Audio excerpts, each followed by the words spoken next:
sindicalismo, arte,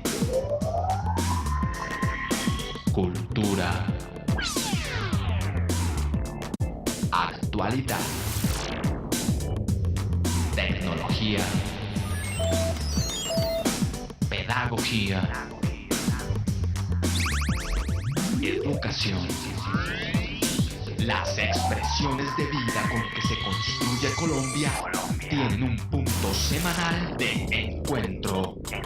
Muy buenos días, bienvenidos a Encuentro, un programa de la Federación Colombiana de los Trabajadores de la Educación. Hoy es 12 de abril y a continuación les vamos a presentar las noticias más importantes que en el escenario educativo, político y sindical se han desarrollado en el transcurso de la semana. Aquí una más.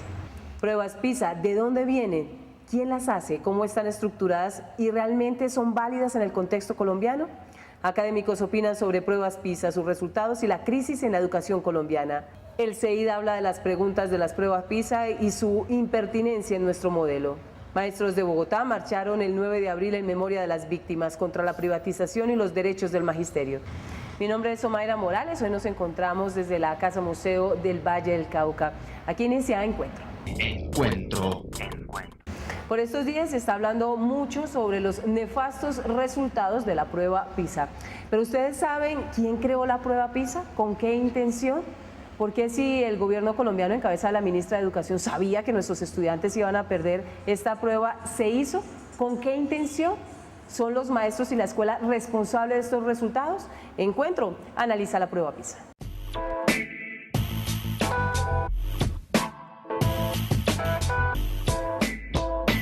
Esta prueba PISA corresponde a un momento de la política neoliberal. La política neoliberal fue dominante durante 30 años, hasta la crisis del 2007. En esa política neoliberal, la idea central era: hay que prescindir del Estado. ¿Prescindir del Estado para qué? Prescindir del Estado para la función de bienestar. Los gastos, o más que los gastos, ¿no?, los recursos, ¿no?, de la sociedad, el Estado los pone en función de la solución de unos problemas ciudadanos que son básicos para la vida, ¿no?, que son la salud, la educación, los servicios básicos, el hábitat, las viviendas, etc. Hay otra función del Estado que es coactiva. Esa lógica disparó la aparición de cárceles, el gasto en seguridad, la guerra y la exclusión. Esa es la intencionalidad de algunas pruebas, aceptar a unos y rechazar a otros. Las pruebas tienen, ¿no?, esa lógica. Sí, son simplemente pruebas, ¿no?, porque se vuelven un recurso de exclusión, de jerarquización, que además ha sido aplicada durante muchos años, ¿no? En la década del 50 en Estados Unidos se aplicaron para demostrar que los negros eran brutos, así en el sentido animal peyorativo, ¿no? Pues eso sería, ¿no?, hoy, y es hoy imposible, porque el presidente de Estados Unidos es un negro, el señor Obama. Entonces las pruebas, ¿no?, planteadas así como se plantea la prueba PISA, tiene todas esas restricciones y limitaciones. De acuerdo con Arcila, nuestro Nobel percibió que no le iba bien en matemáticas, pero desarrolló su genialidad para escribir. Ahora el magisterio debe aprovechar el debate de estas pruebas para sacar su genialidad y darle un giro de 180 grados a la educación. La deliberación. La deliberación hay que ampliarla en esta dirección, a mi modo de ver. ¿Qué significa evaluar una práctica profesional? ¿Qué significa evaluar el trabajo de los ingenieros y de los arquitectos?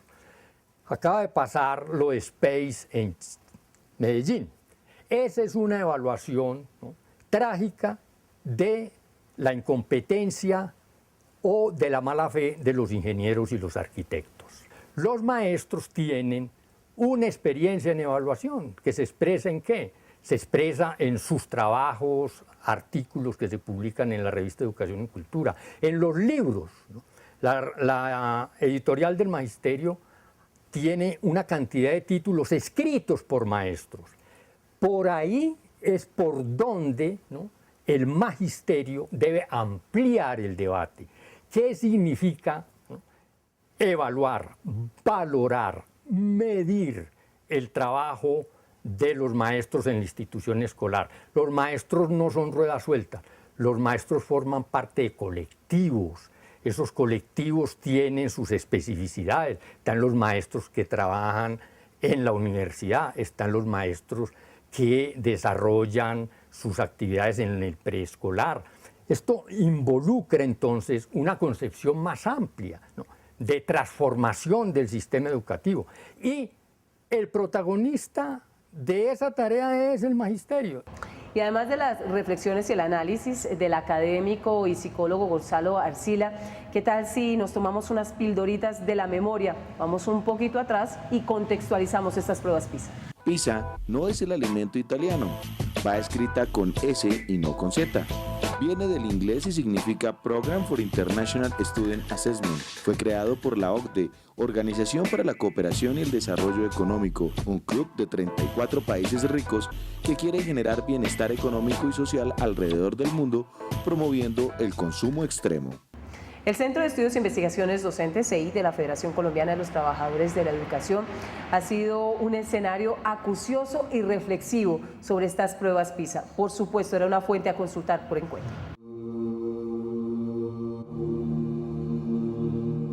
La estructura de las pruebas PISA, según el CEI de FECODE, está pensada desde un mundo donde todos tienen acceso a bienes y servicios y las mentes de los sujetos están homogenizadas en torno al consumo. Hay unas preguntas, por ejemplo, si un niño puede ir a comprar un billete de tren, empezando porque aquí lo que tenemos son busetas y Transmilenio. Entonces, si puede ir a comprar un billete de tren más económico y cómo lo compraría, si 2 rutas, una ruta, si es capaz de saber cómo funciona un aire acondicionado, cuando sabemos que los mismos niños de aquí, de nuestro país, en su gran mayoría, ni siquiera manejan un ventilador. Preguntas como acomodar en una mesa 7 personas en diferentes posiciones y que no se encuentren unas con otras. Uno vería, por ejemplo, en ese tipo de preguntas que hay estudiantes que ni siquiera, y yo lo viví en San Cristóbal, hay estudiantes que ni siquiera tienen un comedor en sus casas. Entonces, dice uno, son preguntas que lo que están buscando más bien es motivar una serie de, digámoslo así, de necesidades en las personas con relación a unos productos. Para resolverlas, los jóvenes debieron usar el computador y seleccionar entre una serie de posibilidades, factor que nuevamente está lejos de nuestra realidad, donde muchos chicos no tienen acceso permanente a esta tecnología con fines educativos. Son preguntas descontextualizadas de nuestra realidad, son preguntas que fueron diseñadas desde una lógica, Pablo Gentili dice, aberrante realmente, porque están pensadas desde la lógica del éxito para el consumo. Es básicamente eso. Y lo otro que hay que mirar en ese tipo de pruebas es que a nosotros nos están midiendo con esas pruebas, nos están evaluando y nos están imponiendo un pensamiento único en cuanto a educación, para luego decir que en las pruebas les fue mal a los niños y como consecuencia de eso que les fue mal en las pruebas, los responsables son los docentes. La pregunta es por qué, si nuestra educación es neoliberal, no obtiene mejores resultados en unas pruebas del mismo corte político y económico. Nosotros desde el Ministerio de Educación tenemos supuestamente que aplicar competencias y estándares básicos. Entonces es el contrasentido de que el gobierno se inscribe para que lo evalúen, además paga por esa evaluación, ya lo sabemos, y nuestros estudiantes tienen que ser preparados en competencias básicas, diferente a, digamos, los países desarrollados que tienen unas condiciones de inversión en educación, de educación, digámoslo, de calidad, una educación digna, mientras nosotros tenemos que aplicar competencias y estándares básicos, lo mínimo para que nuestros estudiantes sean unos empleados flexibles y buenos vendedores de dulces de pronto en las calles y emprendedores, que es lo que se llama en la política actual, el desempleo o el empleo informal. Por eso FECODE propone el proyecto educativo pedagógico alternativo PEPA, que son máximos, interculturalidad, ciencia, tecnología y evaluaciones articuladas a esa realidad. Para los expertos, el meollo del asunto de las pruebas PISA estaba en la construcción de las preguntas, para muchos descontextualizadas. Pues nosotros quisimos hacer un experimento. Consultamos a una serie de profesionales de la comunicación que en apariencia tendrían toda la información, la estructura lógica y gramatical para entender este tipo de preguntas, y ellos también se rajaron.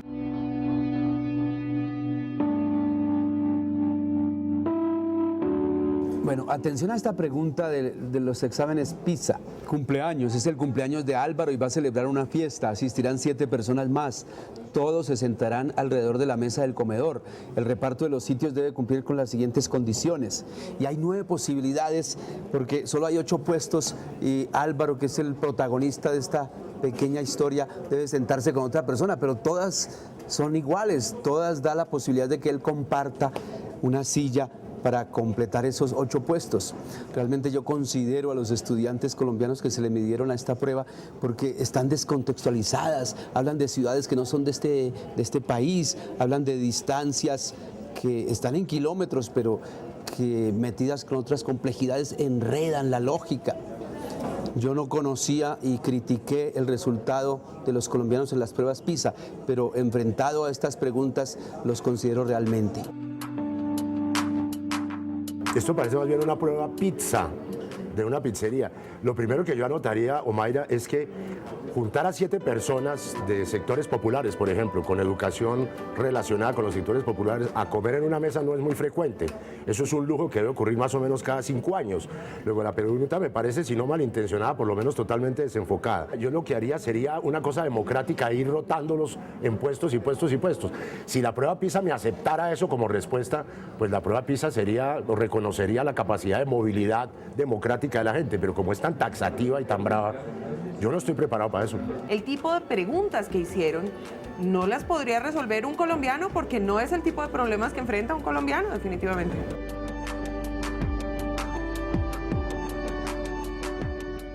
Esta pregunta está buena como para un DJ o para un estudiante de música. Yo creo que Juanes respondería muy bien esta pregunta.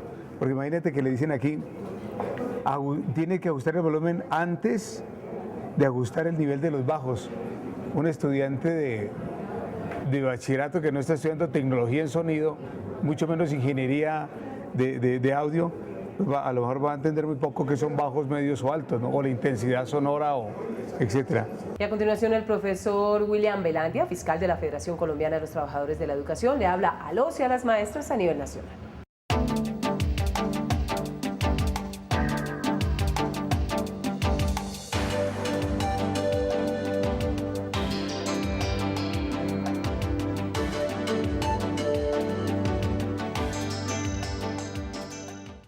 Buenos días, compañeros y compañeros, maestros y maestras de Colombia, comunidades educativas.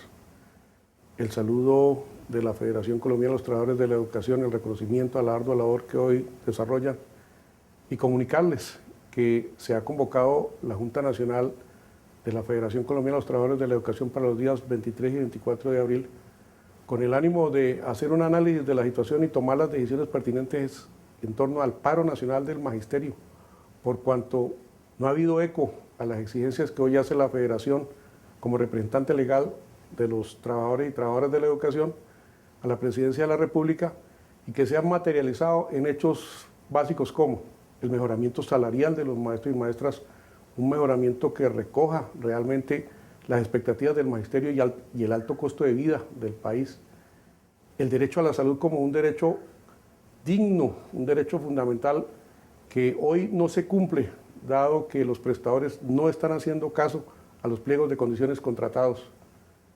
El Estatuto Único como una alternativa de calidad en la prestación del servicio, como se ha demostrado en los países que han alcanzado los altos puntajes en las distintas pruebas internacionales, aunado eso a unas condiciones dignas también para la niñez y juventud de este país y que reclama un derecho que debe ser fundamental y no un servicio social. La calidad a partir de un preescolar de 3 grados. Nosotros compartimos no solo 12 grados, 13, pero que nos devuelvan los 2 grados de preescolar porque ahí es donde está la base para empezar un proceso de calidad en las nuevas generaciones de la niñez y la juventud.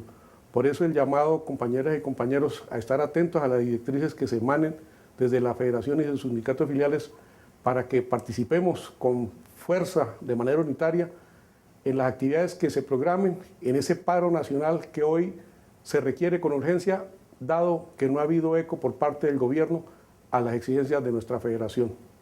Y muchas son las responsabilidades y los deberes que se le indilgan a la escuela. Ahora hay uno nuevo y que efectivamente en un escenario como un proceso de paz como el que desarrolla el país tendrá que asumir, y es la educación en el posconflicto. ¿Estamos listos?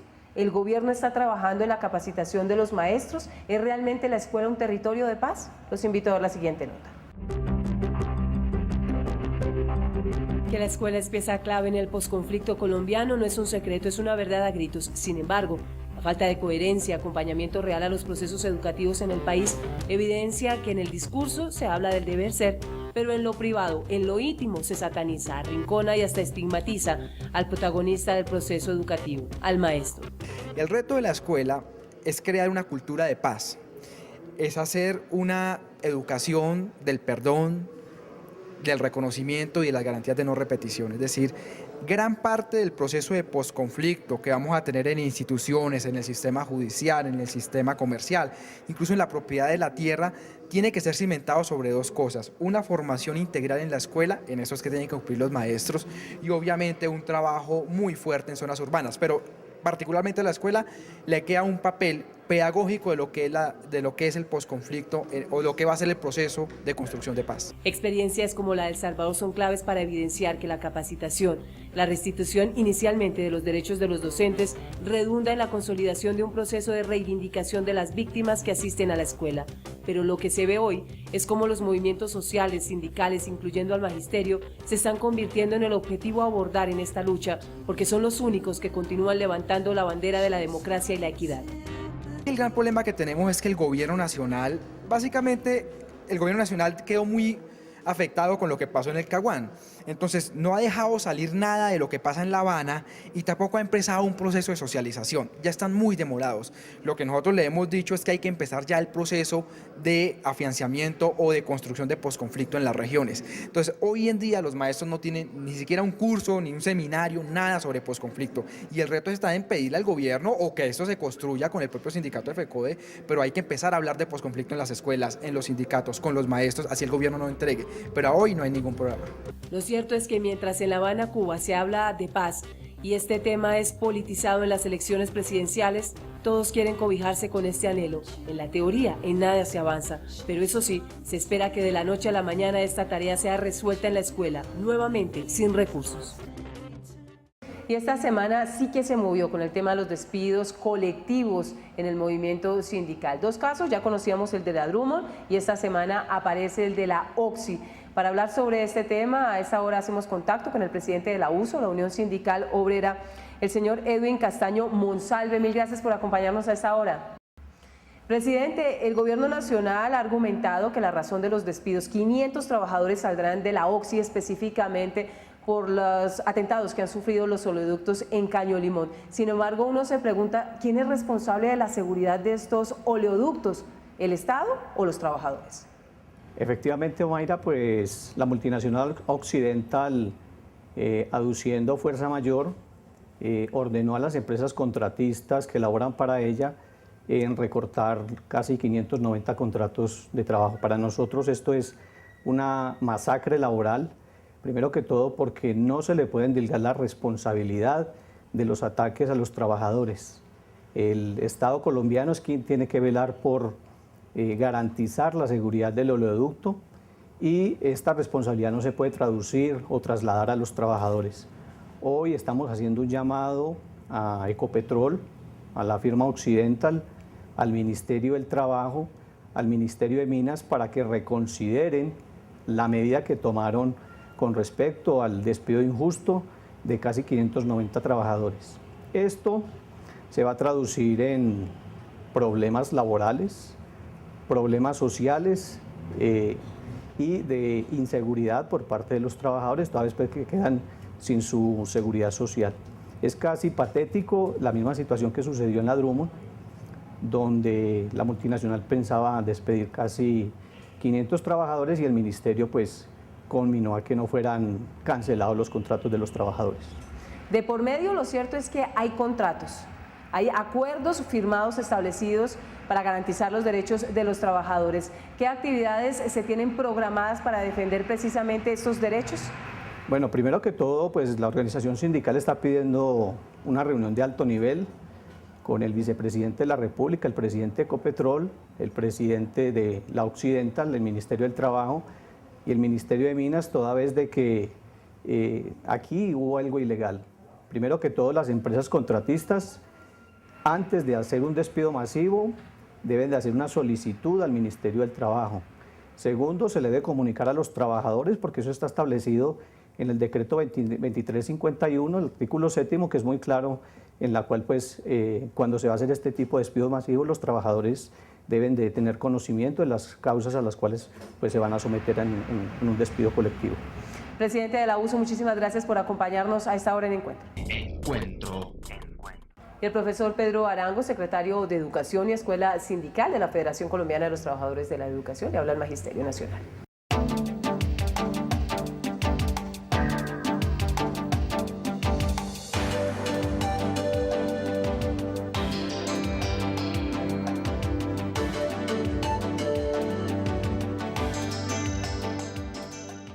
En estos días, por los medios de comunicación escritos y televisivos y el mismo gobierno, se ha pronunciado con relación a los resultados de la evaluación PISA, responsabilizando a la Federación Colombiana de Educadores por los malos resultados debido a que no ha permitido la evaluación de maestros y maestras. Nosotros decimos que efectivamente estamos de acuerdo con la evaluación diagnóstica formativa y no punitiva. Pero el gobierno, mediante la aplicación del modelo neoliberal, con el ajuste fiscal, implementó el acto legislativo 01 del 2001, que disminuyó el presupuesto de la educación en 27 billones de pesos. Y luego con el acto legislativo 04 del 2007 hasta el 2016 en 72 billones de pesos. Asignó a los estudiantes en las aulas, fusionó los colegios, reestructuró la planta de personal, disminuyó los maestros y maestras, implementó la promoción automática, pasando a los estudiantes o promocionando a los estudiantes sin cumplir los logros. Expidió el decreto 2355 para contratar el servicio educativo con los particulares, es decir, privatizó la educación. Pero creemos que nosotros estamos de acuerdo con la calidad de la educación, aumentando la jornada única, pero con la salario profesional, con la educación gratuita desde los 3 grados de preescolar hasta la universidad, y que la sociedad colombiana, los maestros y estudiantes, proyectaremos una educación de calidad digna para toda la sociedad colombiana. Y las cámaras de encuentro acompañaron a los y a las maestras del Distrito Capital que acompañaron la gran movilización del pasado 9 de abril, el Día de la Solidaridad y la Restitución de los Derechos de las Víctimas. No solamente acompañando este clamor, sino también evidenciando las difíciles situaciones que está viviendo el magisterio colombiano. Distrital de Educadores. ¡Presente! ¡Presente! ¡Presente!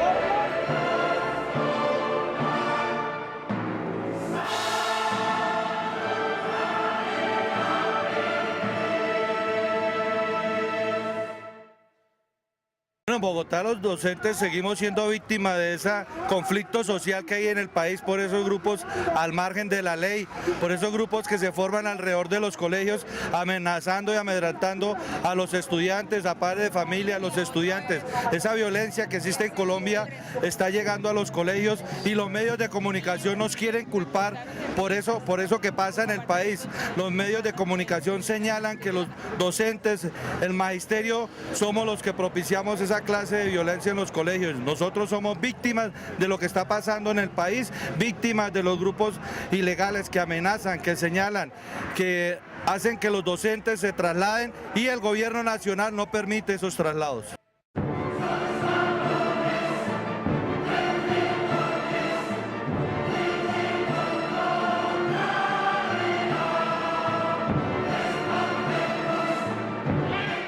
punto central es la política educativa, que tiene que ver con el problema de las concesiones, los convenios, el preescolar de 3 grados y lo que tiene que ver con la jornada de 40 por 40, que nosotros rechazamos porque simplemente amplía la jornada laboral de los educadores. Esto no es jornada única, sino un remedio de jornada única. El otro tema que tiene que ver con las garantías sindicales y las garantías laborales. Y el otro tema tiene que ver con el bienestar para los educadores y los estudiantes. Un 9 de abril que conmemoró 66 años del asesinato de Jorge Eliezer Gaitán y puso sobre la mesa el aniquilamiento de colombianos, la lentitud de la reparación integral y el empobrecimiento con una educación agenciada desde el gobierno y que se queda corta frente a los retos que la situación del país le exige.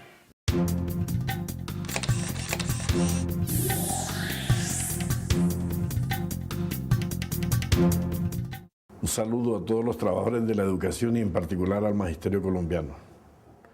Esta semana que concluye se dio un hecho para la historia de este país muy importante y fue que el 9 de abril, fecha en la que fue asesinado Jorge Eliezer Gaitán, se adopta como el Día de la Memoria Histórica. Cuando hablamos de la memoria histórica no podemos olvidar lo que el conflicto ha arrojado en materia de víctimas, en materia de crímenes, de desaparecidos, de desplazados, porque no es posible que el país llegue a un proceso de reconciliación sin que visibilicemos y reconozcamos a nuestras víctimas. Y desde 1986 para acá, la organización sindical que ha colocado la cuota más alta de sangre es la Federación Colombiana de Educadores. En el mundo, el sindicato más victimizado es la Federación Colombiana de Educadores.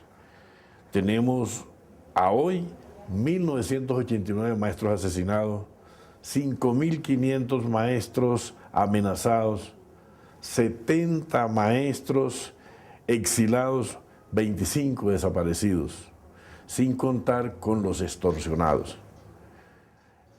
En Bogotá, el 9 de abril, la Plaza de Bolívar se colmó con las víctimas, con los solidarios, con las organizaciones sociales y sindicales, y se dio un presente en que tenemos que tener memoria sobre lo que ha pasado en materia de violencia para buscar que no se repita lo que en materia de crimen en este país ha producido. Ese mismo día el presidente Santos recibió a las organizaciones sindicales, a la Central Unitaria de Trabajadores, a la Central de Trabajadores de Colombia y a la CGT. Todo esto, organizaciones de tercer nivel, y la Federación Colombiana de Educadores, el presidente Santos reconoce que es la organización más victimizada. Y en ese lugar, además del reconocimiento, se crean unas instancias o mecanismos para buscar que la reparación colectiva se produzca al movimiento sindical. ¿Qué planteó FECODE? Que no se siga criminalizando la protesta, que la reparación colectiva para nosotros tiene que ver también con que el gobierno habilite el Estatuto Único de la Profesión Docente de manera ágil en la tripartita, porque haya dignidad en el trato a los profesionales de la educación y por el respeto al ejercicio sindical, pero también para que no se repita. Reconocemos el trabajo que en esta materia ha hecho el compañero Jorge Ramírez, quien es nuestro secretario técnico, y aspiramos que la Federación tenga íconos en todas las ciudades donde se reconozca que los maestros somos víctimas o hemos sido víctimas de la violencia en este país. Feliz fin de semana para todas y todos. Mañana en Contrastes, porque la realidad tiene diferentes miradas, analizaremos con algunos ejecutivos de la Federación Colombiana de los Trabajadores de la Educación uno de los puntos de la negociación con el gobierno nacional, el salario de los y las maestras. Siempre hay alguien que piensa diferente. Contrastes. Porque la realidad tiene diferentes miradas. Contrastes. Ustedes y nosotros tenemos una cita habitual todos los sábados de 7 a 7:30 de la mañana por el Canal 1 en Encuentro, un programa de la Federación Colombiana de los Trabajadores de la Educación. Mil gracias por su compañía. Nos vemos en 8 días. Chao. Sindicalismo. Arte. cultura, actualidad, tecnología, pedagogía, educación. Las expresiones de vida con que se construye Colombia tienen un punto semanal de encuentro.